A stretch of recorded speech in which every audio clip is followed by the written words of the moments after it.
Gracias y paz, amados hermanos. Miren este corto vídeo, unos 30 segundos, y ahora comentamos algo sobre este asunto. ¿Vivirán estos huesos?, le preguntó el profeta a Ezequiel, y le dijo: Señor, tú lo sabes, profetiza. El que no naciere del agua, dice la palabra de Dios. ¿Qué es el agua? Es la palabra de Dios. Es el esperma de Dios que entra por el oído humano para poder generar la vida de Dios dentro de ti. Eso fue lo que le pasó a María aquel día, aquella tarde que la visitó el ángel. Ella escuchó una noticia de Dios. Le dijo: la sombra del Omnipotente cubrirá tu vida y el ser que nacerá dentro de ti será santo. Es la vida de Dios produciéndose por medio de la palabra de Dios. Es profetizar sobre los huesos secos, amigo. Como verán, se trataba de un evento cristiano donde había un predicador evangélico. Por el acento me parece español, quizá me equivoque, pero parece de España. Y estaba dando su conferencia, haciendo su exposición, cuando de repente usa este ejemplo. Cuando él habla del hecho de que Dios manda al profeta profetizar sobre los huesos secos, lanzar la palabra de Dios sobre los huesos secos, él asimila y compara la palabra de Dios con el esperma de Dios. ¿Por qué? Porque la palabra de Dios da vida, porque la palabra de Dios produce esa vida. Es a través de la palabra de Dios que el Señor obra en aquellos que están muertos en sus delitos y pecados. Realmente la palabra de Dios es el instrumento usado por el Señor para obrar en el corazón de las personas. La Biblia dice que la fe viene por el oír y el oír de la palabra de Dios. La Biblia muestra claramente cómo es la predicación del Evangelio, el instrumento predilecto usado por el Señor para salvar a los pecadores. Porque la Biblia misma dice, porque yo creo en el Evangelio, que es poder de Dios para salvación de todo aquel que cree. La Biblia también establece que el Señor ha querido salvar a los hombres a través de la locura de la predicación.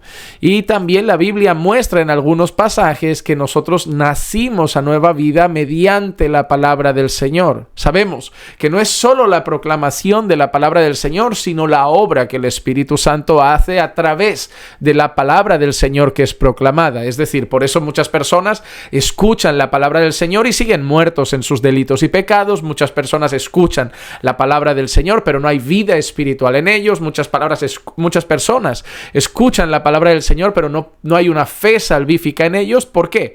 Porque se requiere esa obra del Espíritu Santo. Se necesita esa soberana obra de Dios para que haya salvación en la vida del hombre. Pero sí que el medio utilizado es la palabra del Señor, y yo hasta ahí estoy de acuerdo que el Señor ahí está mostrando la importancia de la predicación cuando le dice al profeta: profetiza sobre esos huesos. Luego también después habla del Espíritu. Así vemos la unión que hay entre lanzar la palabra del Señor, predicar la palabra del Señor, así entiendo yo ese pasaje, no una revelación particular, es profetiza sobre esos huesos. Yo lo interpreto a la luz de predica la palabra de Dios, predica la voz de Dios. ¿Y cuál es esa? La Biblia dice que la palabra es la palabra profética más segura. Entonces nosotros somos llamados a proclamar el consejo de Dios, a proclamar el Evangelio. Y luego después aparece el tema del Espíritu Santo dando vida a esos huesos. Pero que yo crea todo eso no me lleva a decir que la palabra de Dios es el esperma de Dios. Y luego habla también de María, dice, como el caso de María, que recibe la noticia, recibe la palabra de Dios a través de un ángel, y ahí María cree la palabra, cree que a través de esa palabra pues va a haber vida, y esa palabra es el esperma de Dios, y esa palabra es el esperma de Dios. Me recuerda a aquella vez, ya hace bastantes años, iba a poner el fragmentito, pero no lo pongo porque me fulminaron en las redes, es decir, Facebook se me vino encima, recibí una denuncia cuando puse ese trocito. En una ocasión, hace mucho tiempo, el conocido predicador argentino, si no me equivoco es argentino, pero ahora no me quiero equivocar, diría que es argentino, Dante Gebel. Entonces, el conocidísimo predicador, que también es una persona de renombre a lo largo de la iglesia evangélica por todo el mundo, muy conocido y muy admirado por muchos, muy querido por muchos, más allá de lo que podamos pensar nosotros de su predicación o de su línea doctrinal. Pero hace mucho tiempo él hizo una comparación entre la gracia de Dios y una prostituta. Él decía, no, la gracia de Dios te recibe como eres, la prostituta prostituta también recibe al cliente que sea. La diferencia es que la prostituta cobra, la gracia de Dios lo hace gratis y esas cositas. Pero asemejó la gracia de Dios a una prostituta. Ah, estás mintiendo. Bueno, tú pones en YouTube gracia de Dios prostituta Dante Gebel o Dante Gebel prostituta, algo así, y te aparecerá el vídeo antiguo de ese mensaje. Yo sé que muchas veces la intención de algunos predicadores, como la de este predicador del vídeo, puede ser muy buena. Yo sé que hasta la comparación podría decir, mira, pues tiene alguna cosita en común porque es el esperma a través del cual se produce la fecundación y tal. Y bueno, yo hace mucho tiempo a mi corazón vino un pesar en cuanto a estas comparaciones. El tema, la palabra santa, pura, autoritativa de Dios con el esperma. O cuando la gracia de Dios con una prostituta. Entonces hay unas cosas que he entendido a la hora de predicar. No las entendía quizá al principio, pero es algo que he ido aprendiendo con el paso de los años y me gustaría compartir sobre todo dos cositas. Uno de los versículos que a mí me causa más temor, conmueve mi corazón, me compunge, me deja meditando en muchas cosas, es una parte de la Escritura donde el Señor dice, como santo seré tratado. Como santo seré tratado. Yo siempre ese versículo me ha empezado a hacer pensar en mi relación con el Señor, mi manera de predicar su palabra, de hablar de Él, las comparaciones que hago, porque eso queda muy claro. Yo no soy un hombre como vosotros, yo no soy cualquier cosa, yo no soy un animal, yo no soy un amigo, yo no soy un amigo en el sentido humano, quiero decir, yo no soy un colega, yo no soy otro más. Yo soy Dios, el creador del universo, y ahí veo ese pesar de esas palabras, como santo seré tratado. Desde que yo empiezo a meditar mucho en esa expresión del Señor, empiezo a tener más cuidado de los términos que utilizo a la hora de predicar, de las comparaciones, ilustraciones y cosas que uso. Me duele y me provoca personalmente. Yo quizá tú dices, no estoy de acuerdo, Juan Manuel, creo que las comparaciones no tienen nada de malo. Bueno, tu opinión y esto es la mía. A mí me ofende, en el oído me pesa decir que se compare la palabra de Dios con esperma, con semen. Me pesa, o que se compare la gracia de Dios con una ramera, por mucho que quieras hilar las comparaciones, pero me pesa. Es la gracia salvadora de Dios y compararla con una prostituta me pesa. La Biblia muestra que nosotros, el pueblo de Dios, a veces ha hecho la comparación con una prostituta. Mira el libro de Oseas. Pero somos nosotros, los pecadores, los sucios, los que hemos sido redimidos, además, más allá de nuestra cantidad de pecados. Nosotros sí vemos esa comparación en el libro de Oseas, pero la gracia de Dios con una prostituta me duele mucho oírlo. Hablo personalmente y también creo que a pesar de que haya gente que pueda no ofenderse con esa comparación, hay muchos en el auditorio, muchos entre los oyentes que les va a doler escuchar esas palabras. Así que yo llamaría a tener más cuidado a la hora de usar comparaciones, ilustraciones y recordar ese versículo, como santo seré tratado, dice el Señor.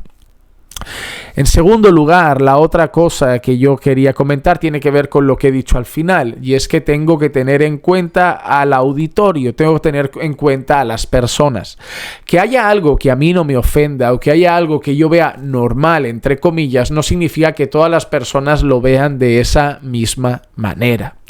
Hay personas que las palabras que yo voy a utilizar les pueden sonar bastante groseras, les puede sonar bastante vulgar, y eso puede provocar que la persona que escuche el mensaje automáticamente desconecte, se sienta tan ofendido y lo sienta tan sucio que ya no quiera escuchar más. A mí me pasó en una ocasión que yo estaba predicando la palabra del Señor y dije una palabra que en español aquí de España no era vulgar. No la conocemos como algo vulgar y no la quiero decir, pero me vino un hermano al final que me dijo, pastor, mire, eso en Ecuador es algo muy vulgar. O me pasó otra vez con otra palabra que me vino un hermano y me dijo, eso en México es algo muy vulgar. Nosotros tenemos en la congregación aproximadamente unas 14 14 nacionalidades representadas. Cada domingo ahí hay una media entre 10, 14 nacionalidades. 8, 10, 12, 14 nacionalidades, dependiendo el día y el momento. Hay muchas nacionalidades ahí. Entonces yo soy español y cuando hablo muchas veces veces mi mente piensa en el español de España, es lo que yo he crecido escuchando, y mi cabeza tiene una diferenciación entre esto es vulgar y esto no es vulgar. Pero yo he tenido que ir aprendiendo, y lo he hecho intencionalmente, palabras que me han ido diciendo, eso en Ecuador es vulgar, eso en México es vulgar, eso en Argentina es vulgar. Y yo he ido apuntando ahí, mira, esta palabra, y las he ido anotando.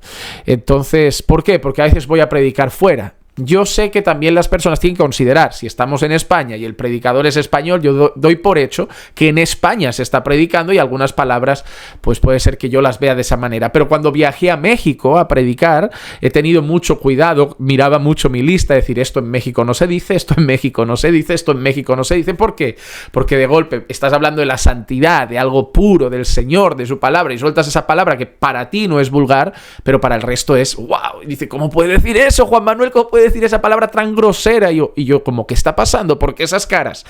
Entonces yo tengo que tener en cuenta, primero, que Dios debe ser tratado como santo, es santo y debe ser tratado como tal, y yo creo que debemos tener cuidado, por lo tanto, en las comparaciones que hacemos con la palabra, con la gracia, con la santidad. Y segundo, debemos tener en cuenta quién nos escucha, debemos tener en cuenta las personas que tenemos delante y saber que a lo que para mí puede ser normal, puede ser que para los de delante sea ofensivo, y el interés es que todos retengan la palabra. Y si yo empiezo a usar según qué terminología, como el esperma de Dios, la gracia es como una ramera, hay gente que ya ahí apaga, ya puede seguir hablando, que sus oídos se han cerrado. Espero que estos consejos sirvan y nos ayuden a mejorar en nuestra exposición de la palabra del Señor, y hacerlo de tal manera y de forma intencional para que tenga ese impacto en el corazón de todos los que escuchan. Y bueno, que llegue al corazón depende del Señor, pero que llegue al menos a los oídos de la mejor manera posible. Que el Señor nos ayude a mejorar cada día más en la hora de proclamar las verdades del Evangelio, y también en la forma en la que lo hacemos, que sea la manera más adecuada posible. Si opinas diferente, déjalo aquí abajo. ¿Piensas que realmente hay que tener en cuenta las palabras que se utilizan? ¿Piensas que vale cualquier comparación? ¿Piensas que vale cualquier ejemplo? ¿O que deberíamos tener cuidado a veces con el ejemplo que utilizamos? Y deja también tu opinión. ¿Qué piensas de este ejemplo de la palabra es el esperma de Dios? O aquel antiguo de Dante Gebel de la gracia es como una ramera. Deja tu opinión en los comentarios. Nos encantaría ver que entre ustedes también muestran todo su criterio y lo que ustedes piensan. Les mando un fuerte abrazo desde Barcelona, deseando que la gracia y la paz de nuestro Señor Jesucristo sea con todos y cada uno de ustedes, y pidiendo, como siempre, no olvides dejar tu me gusta en este vídeo, suscribirte al canal, activar las notificaciones y compartirlo. Facebook no nos ayuda, YouTube tampoco, pero vosotros sí. Un fuerte abrazo.